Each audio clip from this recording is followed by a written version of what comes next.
If you want to be under a starry night sky inside your house, then you probably need this. What's happening, Panda Nation? Peter Von Panda here. I just bought this little astronaut guy, and he's actually a projector because what's interesting about this guy is that he will project some of those starry scenes onto your ceiling. Well, he's actually going to project them on my ceiling, but you can probably project it on your ceiling too. So here is the guy. I want to show you that in a minute, but I want to show you there's some other stuff that comes in here, and it looks like we get a little plastic base. Looks like Moon. You got some footprints right there where he will go. Then we also have a USB to proprietary kind of single prong, looks like a laptop cord right there, and this isn't that long, about 3 feet, so it's not going to be super long, and it looks like you're going to need to provide your own charging brick, which I have. It also looks like we get a little remote here, so power on, looks like a timer there, looks like we can go to the Nebula, maybe the Motara Nebula for those of you who are Star Trek fans. Stars right there. Looks like we've got some other controls, maybe brightness. It looks like it runs on 2 AAA batteries, so I will have to find some of those. And then we get the astronaut projector right here. So what I can tell you is that the head is separated from the body, but obviously there's a cord connecting the two. So we get this little astronaut body. Looks like a hard white plastic. Oh, these move. So you can kind of position him. We've got the little space pack on the back there, and that's where the astronaut will get his power. So you'll plug him in there, and the feet should fit in this base just like that, so he'll stand up. Now the head here is the projector. It's actually pretty big, little disproportionately large to the body, but very cartoonish like, and looks like we get a little helmet there, but right in there is the projector, so inside this plastic. And you might be saying, well, Pete, why are these disconnected? And that's so that you can put him in here like this and rotate him around so that you can project it in the place that you need it, right? So I can tell you that it looks like there's a couple of magnets in there because it doesn't seem to fall out, all right? So let's just plug them in and take a look. All right, so I've plugged them in, and there's a button right there. It's not going to be that easy to see. It's just kind of molded in. It says on, off right there. So I'm just going to hit that button. Oh, looky there. So what I will tell you is that we have like a green laser coming out of here, and that is kind of putting pinpoint little green dots out there. And this is kind of the projector. You can see the galaxy right there. Now, if I hit this button again, it's kind of scrolling to different images. And if I hit the buttons on either side of this, it kind of looks like it's doing something too. So get the green. You can see the green dots there. They're super laser bright. I actually expect this thing to be able to project pretty far because it's actually really bright. I mean, I'm in my studio here, and this is super bright in here.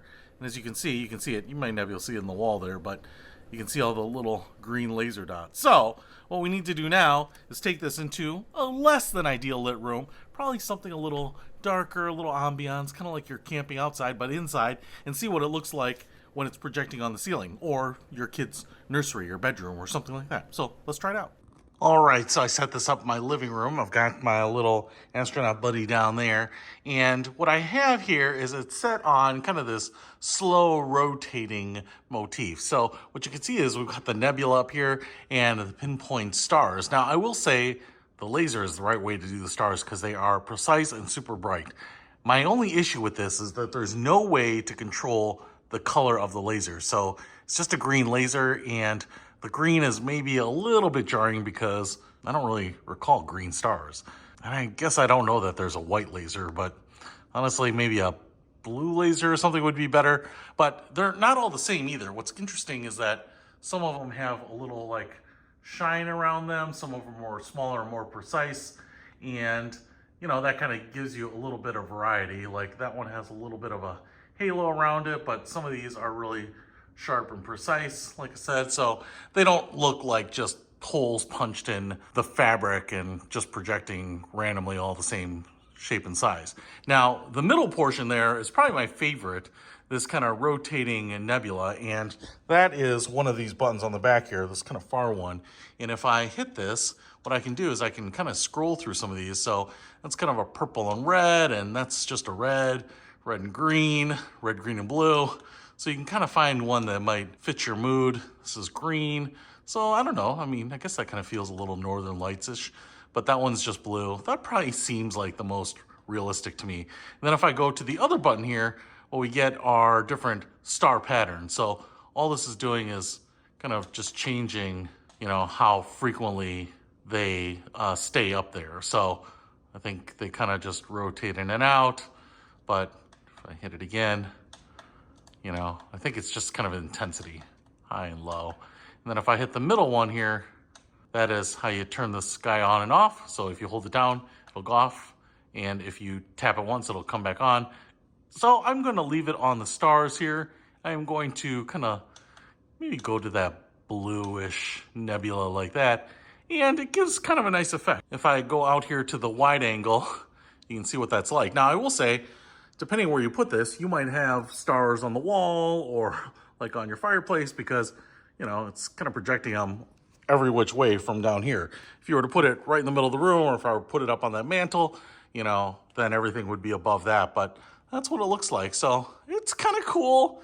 Like I said, my critique would be the star should be more of a white, or maybe skew a little more blue, and maybe even move, kind of like the nebula does, like that spinning projected piece there. But it's pretty cool. I think it would be pretty entrancing for kids. But even if you wanted to sit in this room in the evening, in the winter, and feel like you are under the stars, you can certainly do that. But certainly the kids might feel intrigued, like they're living in a planetarium or soaring through space. Hey, if you want to pick up my little buddy here, this projector astronaut, I'll put a link to him in the description below. Peter from Panda, out. We can discover more and explore so much deeper. We can live better than ever, thanks to Peter. Peter from Panda.